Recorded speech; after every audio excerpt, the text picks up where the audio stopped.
Hello student আজি এই ভিডিওটোৰ জৰিয়তে চেপ্টাৰ 15 সম্ভাৱিতাৰ কেইটামান ভেৰি ইম্পৰ্টেন্ট এমসিকিউ আলোচনা কৰিম। ভিডিওটো চোৱাৰ আগতে অনুগ্ৰহ কৰি চেনেলটো সাবস্ক্ৰাইব কৰি দিবা। এক নম্বৰ কোৱেশ্চনটো চোৱা, কোনো নিশ্চিত ঘটনাৰ সম্ভাৱিতা কিমান? ইয়াতে চাৰিটা অপচন আছে, তাৰ ভিতৰত এটা আনসাৰ হ'ব। এতিয়া নিশ্চিত ঘটনাৰ সম্ভাৱিতা হ'ল, ধৰি লোৱা সূৰ্য পূব দিশত উদয় হয় বা সূৰ্য পশ্চিম দিশত মাৰ যায়। একেটা ঘটনা আসলতে প্রত্যেক দিনা হয়। যেতিয়া একেটা ঘটনা যেতিয়া প্রত্যেক দিনা হ'ব বা নিশ্চিত ঘটনাৰ সম্ভাৱিতা হৈছে, আনসাৰ হ'ব 1। তেতিয়া অপশন হ'ব সি।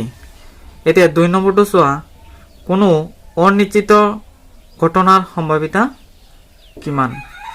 অনিশ্চিত ঘটনাৰ সম্ভাৱিতা হ'ল, ধৰি লোৱা সূৰ্য দক্ষিণ দিশত উদয় হয়। আসলতে সূৰ্যটো কি দক্ষিণ দিশত উদয় হয় নেকি? এটো আসলতে অসম্ভৱ। তেন্তে অনিশ্চিত ঘটনাৰ সম্ভাৱিতা হৈছে 0। তেন্তে অপশন হ'ব বি। এতিয়া 3 নম্বৰ কোৱেশ্চনটো চোৱা, এটা মুদ্ৰা 6 বাৰ টছ কৰাত 4 বাৰ মুণ্ড পোৱা গ'ল। এতিয়া পুচ্ছ পোৱাৰ সম্ভাৱিতা হ'ল, এতিয়া এটা মুদ্ৰা তুমি যেতিয়া 6 বাৰ যেতিয়া টছ কৰিবা, তাৰে ভিতৰত 4 বাৰ মুণ্ড পোৱা গ'ল, তেন্তে তুচ্ছ কিমান বাৰ পৰিব? নিশ্চয় 2 বাৰ পৰিব। এতিয়া মুঠ ফল, আসলতে এটা মুদ্ৰা আসলতে 6 বাৰ টছ কৰিছে, তেন্তে তুমি কেনেকৈ লিখিবা? এনেকৈ লিখিব লাগিব, 6 ভাগৰ 2। আৰু তুচ্ছ আসলতে যে 2 বাৰ পৰিছিল, এতিয়া 6 ভাগৰ 2 হ'ব। এতিয়া তুমি কটাকটি কৰা, এতিয়া 2 ইয়াৰ মাজত এবাৰ যাব আৰু ইয়াৰ মাজত 3 বাৰ যাব, তেতিয়া 3 ভাগৰ 1 মানে 1/3। তেন্তে অপশন হ'ব সি। তেতিয়া 4 নম্বৰ কোৱেশ্চনটো চোৱা, এটা লৰুগুটি এবাৰ মাৰি দিলে এটা মৌলিক সংখ্যা পোৱাৰ সম্ভাৱিতা হ'ব। যেতিয়া তুমি এটা লৰুগুটি যেতিয়া এটা ধুলিয়াই দিবা, আসলতে লৰুগুটিৰ 6টা সংখ্যা থাকে, 1 2 3 4 5 and 6। ইয়াৰে ভিতৰত মৌলিক সংখ্যা হৈছে 2 3 আৰু 5। তেতিয়া 6টা সংখ্যাৰ ভিতৰতে মৌলিক সংখ্যা হৈছে 3। তেনে তুমি কেনেকৈ লিখিবা? 6 ভাগৰ 3। এতিয়া তুমি কটাকটি কৰি কৰা, 3ৰে ইয়াতে এবাৰ যাব আৰু ইয়াতে যাব 2 বাৰ, মানে 1/2। অপশন হ'ব 2 নম্বৰ। 5 নম্বৰ কোৱেশ্চনটো চোৱা, তলৰ কোনটোৱে সম্ভাৱিতা নুবুজায়? যেতিয়া কোনো সংখ্যাৰ আগত মাইনাছ চিন থাকিব বা ঋণাত্মক চিন থাকিব, তেতিয়া এই সংখ্যাটোৰ সম্ভাৱিতা নহয়। এতিয়া ইয়াৰ আগত মাত্ৰহে এটা ঋণাত্মক সংখ্যা আছে, তেন্তে অপশন হ'ব 3 নম্বৰ। কোৱেশ্চন নম্বৰ 6, যদি কোনো ঘটনা ই সংঘটিত হোৱাৰ সম্ভাৱিতা PE হয়, তেন্তে এই 4টা অপশনৰ ভিতৰত এইটো অপশন হ'ব বি। আৰু এই কুৱেশ্যনৰ আনসাৰটো তোমালোকে অলপ মনত ৰাখিবা।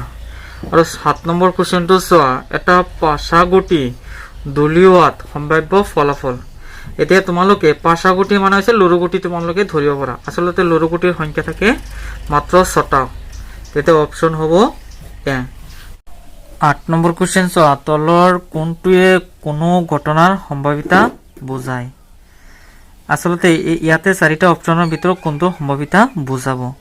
ধৰি লোৱা মইতো আগতে তোমালোকক বুজাই দিছোঁ, যিকোনো সংখ্যাৰ আগত যেতিয়া মাইনাছ থাকিব তেতিয়া সম্ভাৱিতা নহয়। ধৰি লোৱা 3ৰ তলত মনে মনে এটা 1 ধৰা, 1/3, ইয়াৰ এইটো সম্ভাৱিতা নহ'ব। তাৰপিছত 3 ভাগৰ 4, এইটো সম্ভাৱিতা নহ'ব। তেন্তে অপশন এটো চোৱা, এইটো 0.02। এইটো তুমি মনে মনে পইণ্টটো যেতিয়া তুমি উঠাই দিবা, ওপৰত হ'ব 2 আৰু তলত হ'ব 100। এতিয়া এইটোহে সম্ভাৱিতা বুজাব। অপশন হ'ব এ।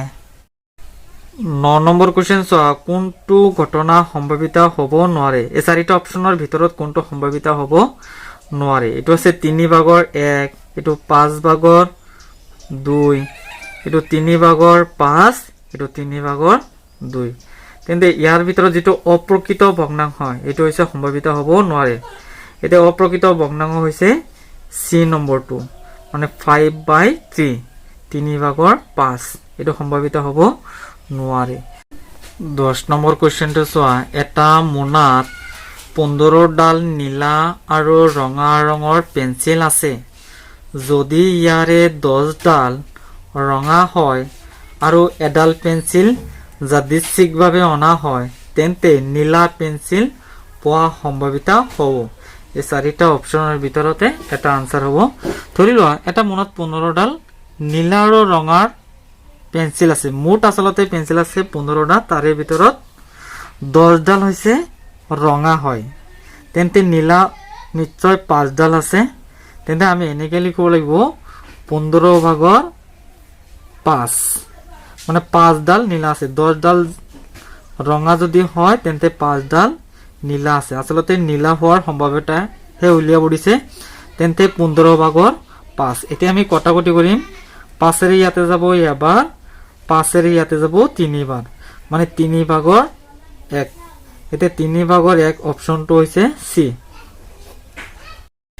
কোৱেশ্চন নম্বৰ 11 এখন ক্ৰিকেট খেলত এগৰাকী মহিলা ক্ৰিকেটাৰে 30টা বলৰ ভিতৰত 6টা বাউণ্ডাৰী কোবাই তেওঁ বাউণ্ডাৰী নকোৱাৰ সম্ভাৱিতা হ'ল এতিয়া চাৰিটা অপচনৰ ভিতৰত এটা হ'ব আসলতে মহিলা ক্ৰিকেটাৰে 30টা বলৰ ভিতৰত 6টাহে বাউণ্ডাৰী কোবাইছিল এতিয়া বাউণ্ডাৰী নকোৱাৰ বলৰ সংখ্যা হৈছে এতিয়া 30ৰ পৰা যেতিয়া তুমি 6 বিয়োগ কৰি দিবা তেতিয়া সংখ্যা হ'ব বলৰ সংখ্যা হ'ব 24টা আৰু মোট বলৰ সংখ্যা হৈছে 30টা তেন্তে তুমি এনেকৈ লিখিব লাগিব 30 ভাগৰ 24 এতিয়া তুমি অলপ কটাকটি কৰা কটাকটি কৰিলে যেতিয়া তুমি 6 এৰে কটাকটি কৰিলে ইয়াতে যাব 4 বাৰ 6 এৰে যেতিয়া কৰিবা ইয়াতে যাব 5 বাৰ তেতিয়া 4/5 মানে 5 ভাগৰ 4 অপচন হ'ব ডি কোৱেশ্চন নম্বৰ 12 আটাইবোৰ সম্ভাৱিতাৰ সমষ্টি যদি তোমাক এই কোৱেশ্চনটো যদি দিয়া থাকে আটাইবোৰ সম্ভাৱিতাৰ সমষ্টি কিমান তেন্তে আটাইবোৰ সম্ভাৱিতাৰ সমষ্টি হৈছে 1 তেন্তে আনসাৰ 1 লিখি দিবা আৰু অনুগ্ৰহ কৰি চেনেলটো মোৰ সাবস্ক্ৰাইব কৰি দিবা প্লিজ